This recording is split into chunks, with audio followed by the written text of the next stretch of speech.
And welcome back to the Wellness Center podcast. I am so grateful to have you guys here on the show today. Thank you for tuning in to listen to another amazing story of resilience as I interview my guest today.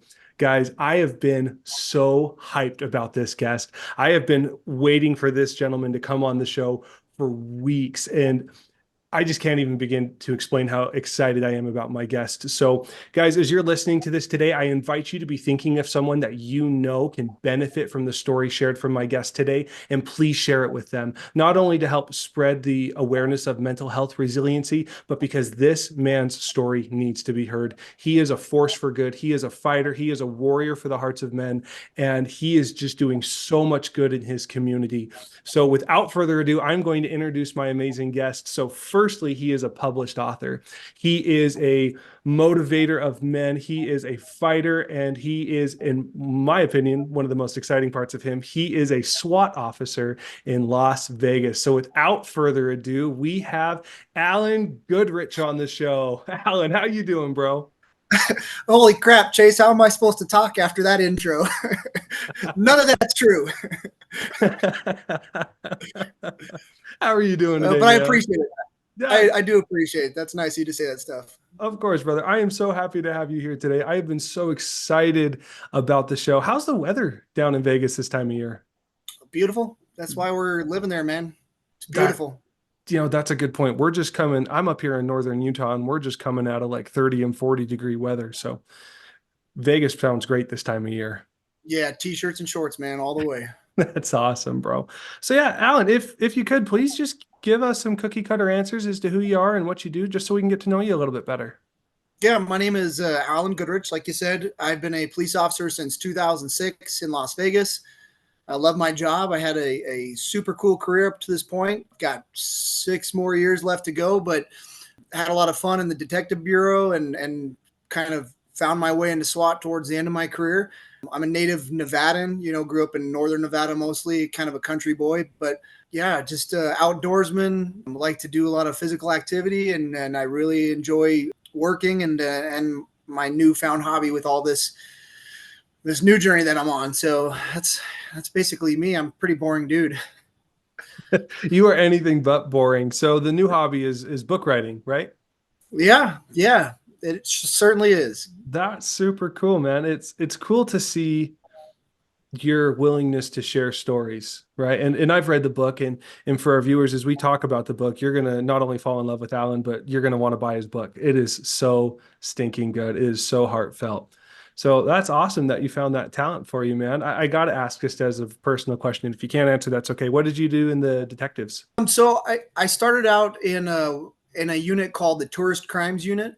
Okay. Early on in my career, and basically we were kind of the hodgepodge, do everything on the strip, but not undercover per se, but like a plainclothes enforcement type capacity. So we did drug buys and worked with lots with prostitution, and basically any crime that would happen on the strip, we handled it.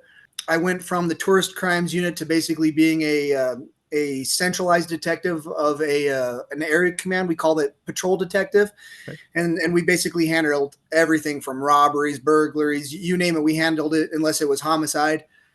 And then from there, I went to our central intelligence unit, where basically it was mostly working with informants and surveillance and that kind of stuff. And then from there, just went into SWAT.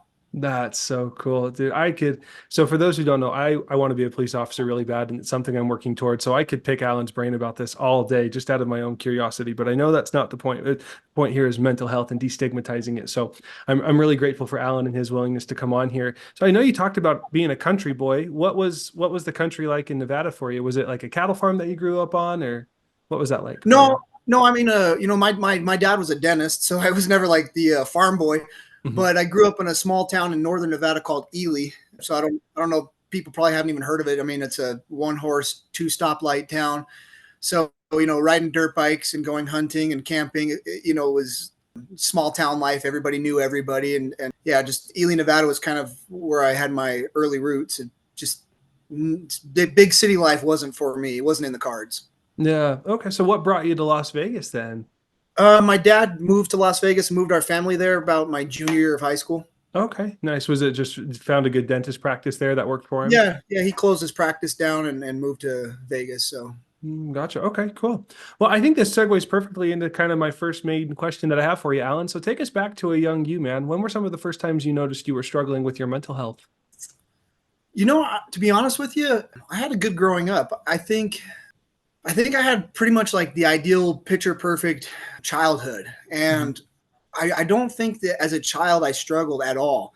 And I think it's important to know that because, everybody has different backgrounds, right? Some people have really hard times as children growing up and they have to like fight their way through adversity and it develops them into this like solid character of a human being later on in their life. Well, I had it pretty easy, man. I had it really good as a kid. I had good friends. My parents were awesome. I had a great community. And so I think my growing up, I don't want to say like in a life of ease, but I didn't have a whole lot of struggles growing up. It wasn't till like later on in my life where I had to find those ways to be resilient and to be stronger, because I didn't have a hard childhood. Yeah. Whereas I have some friends who had some pretty rough growing ups and that molded them into the fortitude of a human being that they are today. So I don't really think I struggled as a kid. It came later on in life. Yeah, that makes a lot of sense. And I think that's important to recognize too, that everyone is totally different. Around what time did you start those struggles? Well, as a police officer, I've heard this analogy a lot of times, and if people have heard this before, I apologize. But if you can imagine, like, I've heard of either a cup or a backpack, and when you become a police officer or a first responder or anyone in general, to be honest with you, you wear a backpack, and every call you go on and everything you see that's kind of bad, you pick up a rock and you put it in your backpack, and you put it in your backpack, and you put it in your backpack. And over time, that backpack just gets heavy. And there are people, you either have to get stronger legs and you have to develop a strong core and a strong back and you can deal with it, or it breaks some people. And so I think just an accumulation of years and years of being on the job, just small pebble, small pebble, small pebble, sometimes a rock, sometimes a pebble, and it just adds up over time. So I don't think there was I know there's a couple good incidents, but I know one particular that was kind of the straw that broke the camel's back. It was a boulder about this big, but just in the first responder community in general, people just keep putting these things in their backpacks and they don't know how to deal with it. Yeah, I'm curious, you don't have to share what the big boulder was, but once that straw broke the camel's back, what did your mental health look like at that point? Well, I'm not afraid of even talking about it. It's Okay. it's something that's become a passion of mine now, and so Okay. I don't mind talking about it at all. Yeah, let's It talk was about it. Yeah, for me, it was a shooting I was involved in. So Mhm. on the SWAT team, I won't get into the big details of it, but in general, I was on a SWAT call out, and it was a hostage rescue situation where the kid was threatening to kill his mom, and we were given the order to go in. Negotiations kind of fell to pot, and so we were ordered to go in. And when I went in, I did my job, and it resulted in a shooting. Mhm. You get some administrative leave and you're off for a few months after a shooting, justified or not. You're off for a little while, and so you take a guy who's, you know, as a SWAT team member, you're very close to your teammates. We're more than teammates. We're more than partners. We're more family. We're more brothers. And you take that away from a guy and you say, hey, go home and sit on the couch for 4 months and go to the gym, and it doesn't do well for your soul, because the things I want to do the most is I want to go to work. I want to hang out with my brothers. I want to be around my brothers. I want to do my job. I want to feel I want to feel useful and I want to feel important. And I'm definitely not doing that sitting at home. So that was a big point in my life where I started to really take a turn for a downhill slide. Yeah, thank you for sharing. And I can't even imagine the change that took place after that call in Yeah. you. If you feel comfortable going into it, what did that slide look like? What were some of the stories you told yourself, or the ways you started to cope with some of these struggle with this big bag essentially? Well, I think there were certain people in my life who could recognize signs Yeah. within me that I wasn't dealing with it well. I thought I was dealing with it well. I thought my reaction to the situation was normal. There there's just a way that, like, let's say the incident's over, and if you can imagine, your brain is just like a DVD player that we used to have before everybody streamed everything, right? you put in a DVD and you just like hit that button that would auto play it. So if you fell asleep, the movie would start over and the movie would start over. So for me, I would be driving down the road and my brain is just playing this situation on a loop constantly. Mhm. And I wasn't even aware of it, and so people could be talking to me. I could be in a crowded room and I'm not hearing anything anybody's saying because your brain's just doing this, just this loop. And for me, the way I dealt with it, unfortunately, a lot of people deal with it the same way, was through alcohol abuse. I wanted to get that voice to dull or be quiet. And so that's how I started to deal with it. And the outside me was very more like a chameleon where I could come into work and be like, yeah, I'm fine. I'm good. I'm a tough guy. I can handle it. But then inside you're like, ooh, your brain's just going on this loop and you get home from work and you're like, well, I got to shut this thing off. So you drink. And so I didn't really recognize those signs within me. I thought I was doing fine. I thought I was handling it well. I thought I was handling it how anybody else would handle it. But there were certain people in my life who had been in those same situations who could see it in my eyes and they're like, hey, dude, come here real quick. Sit down. Let's have a talk. And how you doing? Oh, I'm fine. How are you doing? No, really, I'm fine. Knock it off. How are you doing? Why do you keep asking me that? Because I can see it in your eyes. You're not. And then the truth comes out. Yeah.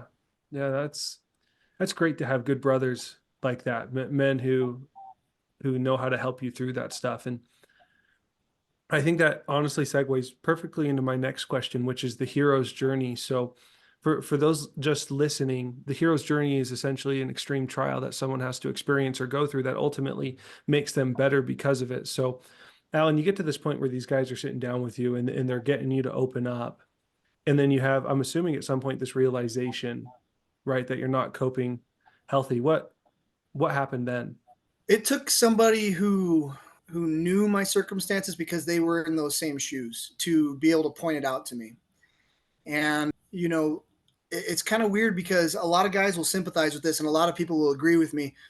Taking another person's life is like one of the most unnormal, unnatural things you can do. And people who are in the military, who've been in combat, police officers, a lot of people who have been in that same situation, their life changes and you have no clue how your brain's going to handle it, right? For me, it was like I had no more highs, I had no more lows. Everything was just gray. So, going to a sports activity for a family member, which used to be like something I look forward to, now I'm just there. Or something would really irritate somebody and it wouldn't bother me at all. I was just in this gray zone in the middle, like just living life in this gray area. There's no highs, no lows. And so I didn't like feeling that way. And I wouldn't say depression by any measure whatsoever, but I just wanted to feel normal again. I wanted to feel happy. I wanted to feel sad, or I just kind of didn't feel anything. So for me, the hero's journey it began when somebody pointed that out to me. They're like, do you feel this way? And the answer to that was, yes, I do. I know exactly what you're talking about. And so I don't feel like I was responding well to doctors that, the department will send you to go see this doctor and talk about your feelings. It wasn't my thing. And so working out of the gym, which I do anyways, that wasn't a fix. The doctors, it wasn't really something that was benefiting me. You're not saying it doesn't benefit people, but it just didn't work for me. At least like not the verbal, Talk talking to doctors. therapy. Yeah. Yeah, or whatever we call it. So one of my friends kind of pointed me in the direction of like writing down my feelings, journaling, and writing down that incident kind of to put closure on it. So when I began to write down on paper that incident or other incidents after that really became my therapy. And so while I was off and I would feel these really, I would just say darker moments when I didn't feel right and I didn't feel good in the head, I would sit down with my laptop and I would just start typing away of funny stories or cool stories of things I'd seen throughout my career. And it was like, man, that was like the magic pill for me. I would sit there and I'd type away and I would remember a story that'd make me laugh. I'm like, oh, I got to write this down, so someday like my posterity can read this story. Like it was so funny. And so there I was, and so I'm writing down all these stories and that really became my journey through those dark times into, okay, now I can feel normal again. That's amazing. And I'm assuming you're still using writing as a mechanism to help you. Yeah, for sure. That's awesome. And I love that you're willing to acknowledge that there were some things that didn't work for you in your journey, because I think the human experience of not having something work for you can be really hard. So I think the fact that you just normalize that's really cool. Thank you, Allyn. So that's awesome, bro. So this coping skill of writing, how did it start and how has it like evolved over time? Well, I'll start off by saying I did never thought in a million years that I'd be a published author. It was, man, I'm like Uh, a barely graduated high school kind of guy, you know, yeah. and you can ask any supervisor I've ever had when they read my reports, they read my book, they're like, "You didn't write this," you know. They're like, "No way you wrote that." I like to tell stories. I've always been a good storyteller as a kid, you know. The fish is always this big, right? Right. And so looking back when I started writing down, you know, stories throughout my career, I didn't want to write down this, you know, running gun battles and bank robberies and car chases. I mean, if you want that stuff, you can watch a freaking movie, right? So I did not want to tell people all the like the bravado, cool like fights I got in, the shootouts or that kind of stuff. What I started doing was more or less just like I would look back at some of the experiences I had or something I had seen, and somebody inspired me and they did something that nobody ever knew about. And when you turn on the news, you hear like, "Oh, this cop was arrested for DUI," or "This cop was arrested for, you know, whatever." And you hear all the bad stuff in the news that law enforcement's doing because it's clickbait, right? Right. But you never hear about the good things that officers are doing. And we all know that we're supposed to serve and we're supposed to protect. But man, I had so many cool stories of friends of mine that had done something, gone out of their way to do something beyond, to just out of kindness. And that story never got told. And so we're sitting there at the riots in 2020, you know, the George Floyd riots, and Hmm. I'm standing there on the line and people are throwing water bottles at us and they're spitting at us and they're cursing at us, calling us all sorts of names. In the back of my head, I can't help but think like all these good things that I've seen throughout my career of things that we do. And I'm like, man, you just watch the news and the news is telling you how we are. And that's not the case. Right. So when that kind of happened, I want to make it my mission to tell stories of, look, you see this stuff in the news, that's not what we're like. And I want to tell you what it's like to wear this badge and what that heart feels like underneath this badge, because we're not that way. There are those people out there. We can't deny it. They did what they did. But I want you to see the real us. And that's kind of where that mission began, is to tell the stories that didn't get told. All the good things, all the kindness, the compassion, the heroic acts, stuff that doesn't make the news. And I love that because that happens so much more than people think. Yeah, Yeah. it really does. And that reminds me kind of in your book, and I don't want to spoil much, but where the Danny, the young kid, is that his name in the book? Mike and Danny's relationship and how that evolves through the book it's that kind of stuff, right? Yeah, Right. exactly. And that story is 1000% a true story. And I will tell you, it is not me. So for the people out there who read the book and they read that story and they're like, man, Alan's such a good dude. That was not me. That story was not me. It is a good friend of mine. And I have outed a few characters publicly, but this guy I probably can never out because he is such a humble, private stud that he does not want the world to know that he actually did that in real life. So that story is a true story, and I wanted to tell it. And it took me, man, it took me years to get that guy to agree to let me use his story, because he was like, "No, I don't want the world to know." And I'm like, "The world has to know what you did."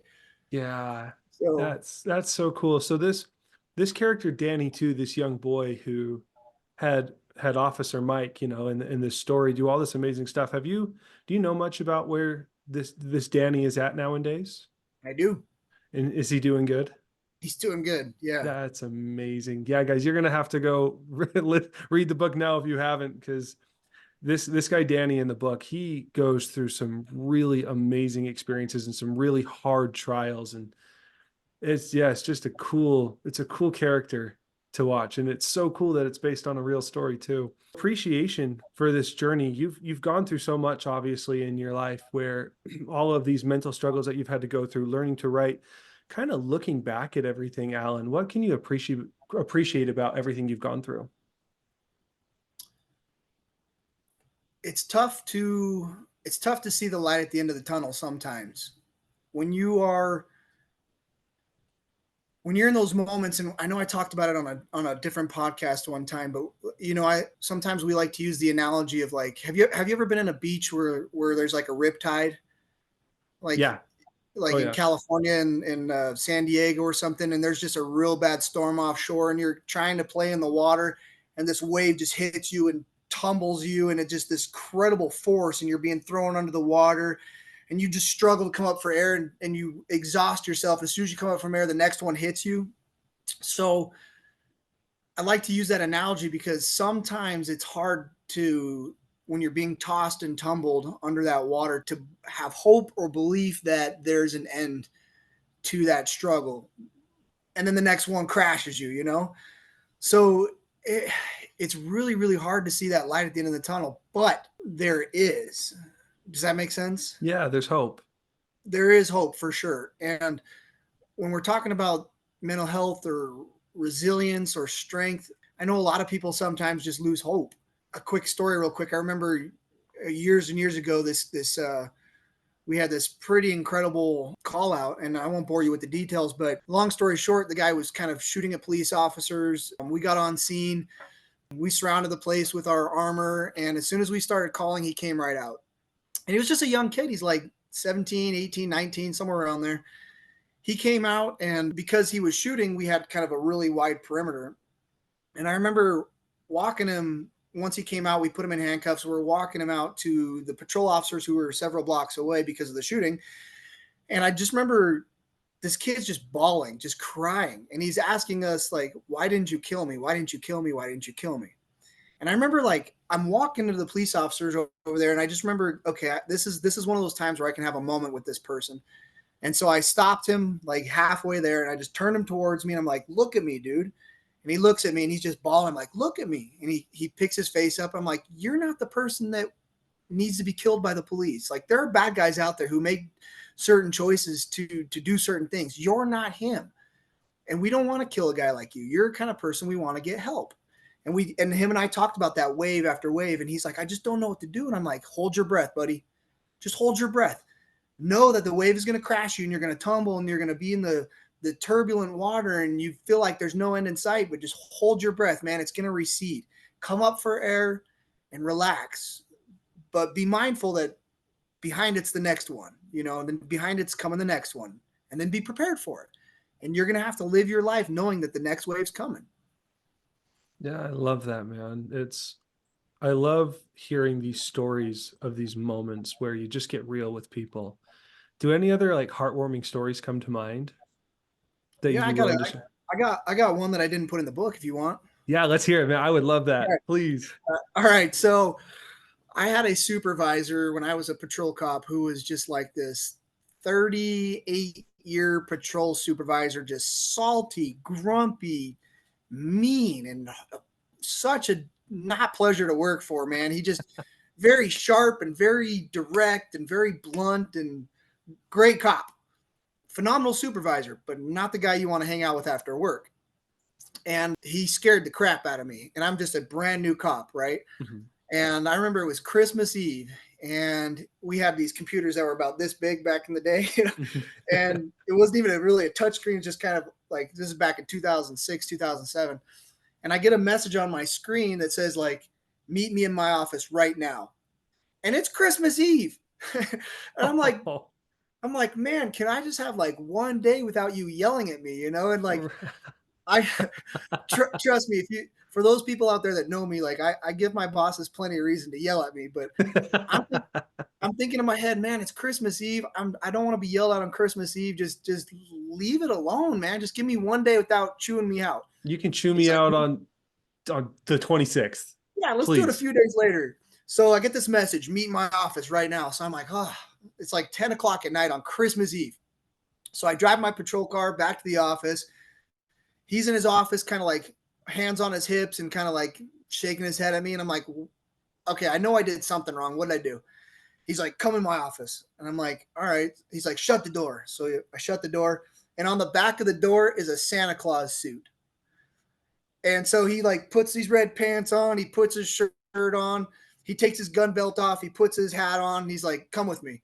And he's all grumpy about it, you know. So we go out to the parking lot and he opens up the trunk to his patrol car, and he opens up the trunk to his car, and he starts unloading these Christmas presents, like a lot of them. Oh, Fills his trunk full of Christmas presents. And he's like, get in the car. I need you to drive me. I'm like, okay. We go to this area that is a horrible, very rundown Section 8 government housing ghetto area you can imagine in Vegas. oh yeah. We pull up in front of this apartment. He's like, get all these presents. And so I start carrying all these presents, and he's carrying these presents. We go up to this door. He knocks on it, and this lady answers the door after a few minutes. You could tell she was asleep. And she opens the door kind of like, you know, with the chain, like, who is it? You know, and she sees the presents and she's very confused, and she closes the door. And I'm like, that was weird. And then after a few minutes, the door opens and she's just bawling.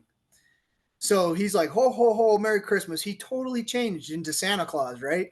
Yeah. So he takes all these presents. He gives it to this lady. She's just bawling.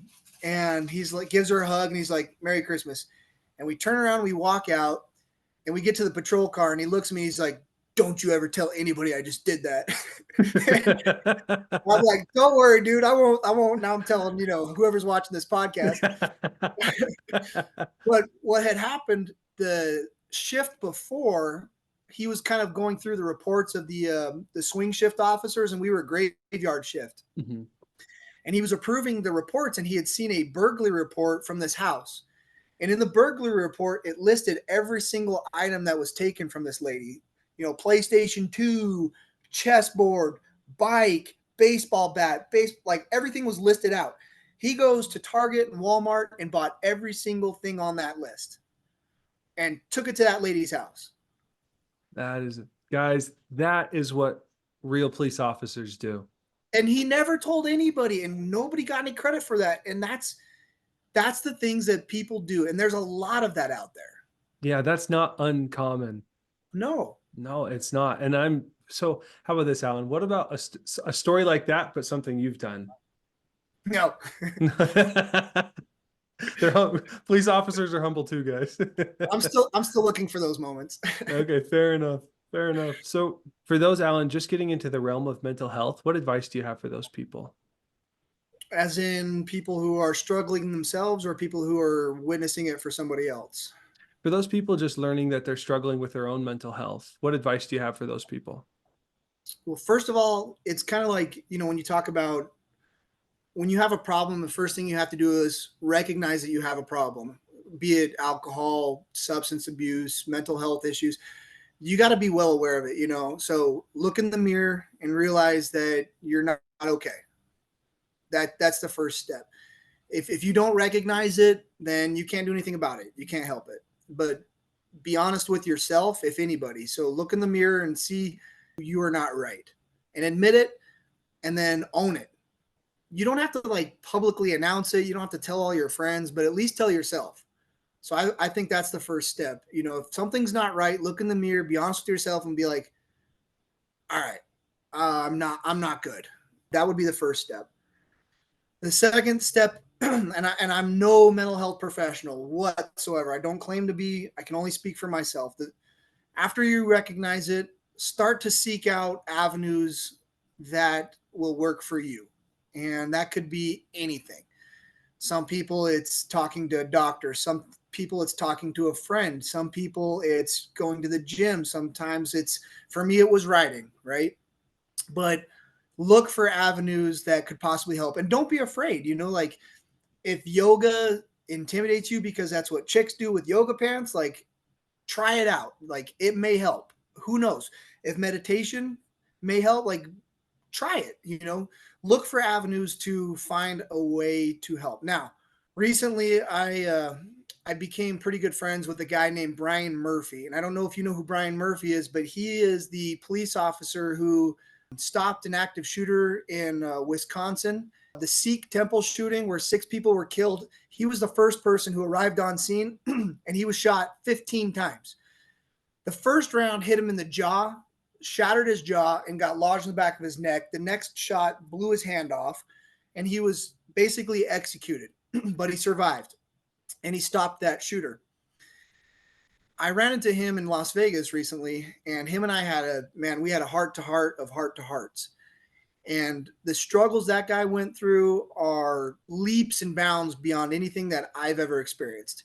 And he kind of told me something that I had already known, but I had never heard it say the way he had said it. He had found a way to just put a lid on his struggles and his issues. They're always there. He's aware of them. He carries them around and he's not afraid of them. They're not going to go anywhere, but he's found a way to live with it and to recognize that it's there and to keep the lid on it. So I'm not going to tell anybody that they're going to snap a finger, take a pill, wave a magic wand, and you're healed. That's not the case. But there are ways out there to be able to find a way to put a lid on it and to keep it with you and to look at it as if, we have scars on our bodies for a reason because they remind you of, oh, I have a scar on my hand because I touched that hot stove. I'm not going to do that again. So we have mental scars so we don't do things again, right? Right. But there's got to be a way you can live with it. So I would say recognize you have that problem, find a way to cope with it, manage it, and to understand it's there and to move on with it. And then that last part would be just to move on. Like life's good. There's so much good out there. If we can find a way to move on, then we're good. Yeah, I agree with that full-heartedly. I know so many people get stuck in their cycles and their patterns of depression or anxiety or addiction that moving on can actually be incredibly challenging. So I think that invite to people that you just gave, Allyn, is just to move on is so incredibly powerful. And I also loved how you talked about trying different things, right? Like I've tried yoga, didn't really work for me. I've tried meditation, not my thing. Me personally, I love cold plunging and barbecue. Yeah, Which I know it's weird, but smoking a pork butt overnight and then watching people eat it and everyone being happy, like that's therapy for me. And for it sure. can turn into an art form, right? Just like writing. So Absolutely. I would love to know more about the journey of you becoming an author. So this book, October Strong, that you wrote, is this your first book that you've written? Are there others that are unpublished out there? No, that's my first. When I told you about that guy that recognized in my eyes that I was struggling, he encouraged me to write down like that shooting in very good detail. And he said, put it in an envelope, lick it, put it in a safe, and never look at it again. And so I did that. And then after that, it felt really good, right? And we talked about how I would start to write down those other cool stories, and that became my therapy. Well, I came up with a stack about this big of just cool stories, right? And one of my good friends is Randy Sutton, who runs the Wounded Blue, and he published, bunch of books. Mm-hmm. And I kind of gave it to him one day. I'm like, hey man, I want you to read kind of like what's been going on in my head. And he was reading it and he's like, man, like you got a talent for this. And I'm like, okay, like you're just being nice. But he's like, no, dude, you can tell a story. Like these are really good. He's like, we should put this into a book. And I'm like, no. Oh, but a lot of people said, I had something there. And so I kind of sat down with my sister and my dad, and we kind of developed a plot and kind of weaved people together. And it kind of revolved around that October 1st incident, and then we published it. When we were finishing it up, the editor I had, she's amazing. So big shout out to Lori Lynn. She's phenomenal. And my publisher, Justin Palm, great people, like one in a million. And Lori was like, hey, this could make some pretty good money. Like you should think about just your future here. This could be this is like lightning in a bottle. A lot of first time authors and first time publishers sell like 10 books, Right. I made the Amazon bestsellers list in like 3 weeks. So it was selling like crazy. She's like, you got to think about what you want to do with this money. Like this may change your life. And since I was using other people's stories, friends of mine, I had to get permission to use their story.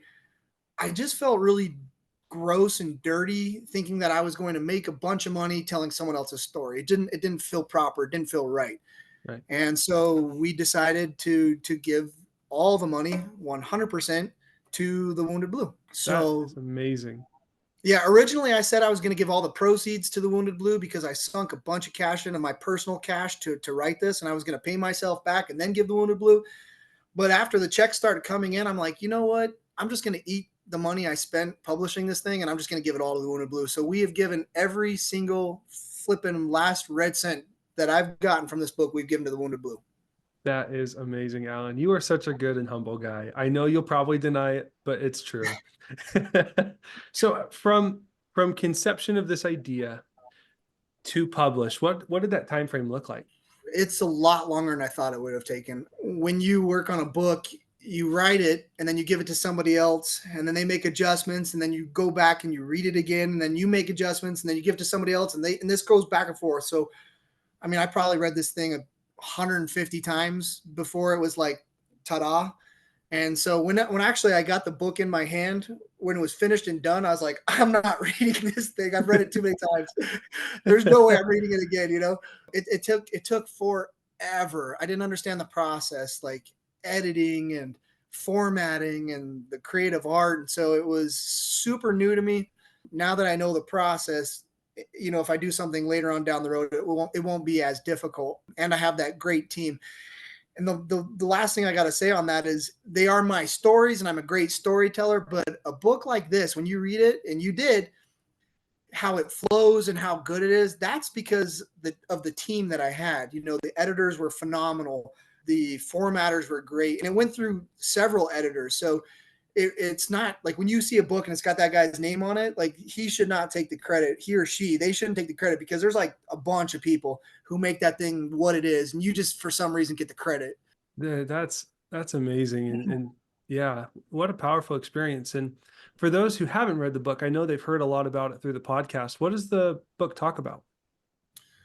So what we wanted to do was we wanted to humanize the badge. We wanted to show people. Originally, I had a couple things in mind. So I wanted somebody like my mom to understand this is the reason I am the way I am. There's times where I'm grumpy or there's times where I don't want to talk about something and they're like, what's wrong? Or, like, hey, there was a police helicopter over my house last weekend. You know what that call was about? I'm like, no, I don't fly the helicopter. I don't care. Stop asking me what happened at the, 4 blocks down. I don't know. And I don't care. So you're grumpy and your family's like, what's wrong with you? Why are you such a grumpy butt? You read this and you're like, oh, that makes a lot of sense. So I wanted to open up people's eyes. There's a reason why sometimes we are grumpy or short tempered. I want people to understand. I wanted people to be able to put themselves in our shoes and live a life in the day of a first responder. My brother-in-law is a firefighter, and he struggled with a lot of stuff because of the things that he had done and seen. And I wanted people to step in his shoes for a little bit. I've got friends who, the nurse and the EMT and the military veteran. Those are all really close friends of mine, and they struggle and they struggle. And I wanted people to see why they struggled, right? Right. And so I wanted to put people in our shoes and say, okay, we're human. We're not this superhero, even though that badge and uniform people think you are, but we're just normal people wearing a normal uniform doing an extraordinary job, but we're just normal folks. So that was my first thing is I wanted to see people, I wanted people to see us the way we are. And then the second part of it was after the shooting at the Mandalay Bay, that October 1st incident. I went home after having dealt with all that incident, and I just turned on the news and they're like 60 people shot, 60 people died. And you just see all these numbers. And I felt so bad because I'm like, I just got out of the hospital where I saw this lady bleeding, or I just talked to this victim's mom and she's crying, or I saw this person dead holding their cell phone and is ringing 15 missed calls from mom. That's not a number. Those are actual human beings. And so I'll kind of give a little nugget here. The character Jim in the book, and I won't tell people if they haven't read it, but you know what I'm talking about. What happens to Jim in the book, that part I made up. But I made that part up because I wanted people to be able to feel and connect with those victims. So I wanted to give those victims a face, a name, besides just a number on the news. So The Jim part in the story was a way for me to get the reader involved and emotionally invested into one of those victims. And then the last part was the mental health stuff, how to deal with that and the stuff we've been talking about. So that was kind of my three parts, three reasons I wrote that. Yeah, absolutely beautiful. And I know Jim, his character was one I connected to quite a bit by like his strength, his fearlessness, his ability to overcome every trial that Jim faced throughout the book. And for again, for those people who are about to buy this book, there are quite a few that Jim have to go through. And there's so many people involved in so many stories, and they all just connect in a really beautiful way. That so I read your book, and I don't do this often. I read your book in about 2 days. I couldn't put it down. It was so good. And I remember when like the statement that we are October strong, we are Las Vegas strong. Yeah, it was just so cool. And I loved it talked about in the book the outpouring of love towards first responders as well in the book as well after that crazy incident that went down. So I'm grateful. And what was it like for you receiving that outpouring of love from your community and everyone? So if you can imagine a call like, I shouldn't say a call, I should say, if you can imagine that incident, I know there's documentaries out there on it that paint the picture of what it was like that day. For me, it felt surreal. I've been on some bad calls in my career and I've seen bad, but there's a huge difference between bad and evil. Okay. The evil of that day was palpable. You could feel it in the air, just the sheer evil of that day. You could feel it. Everything about it was evil. But when it was all done, the community came together.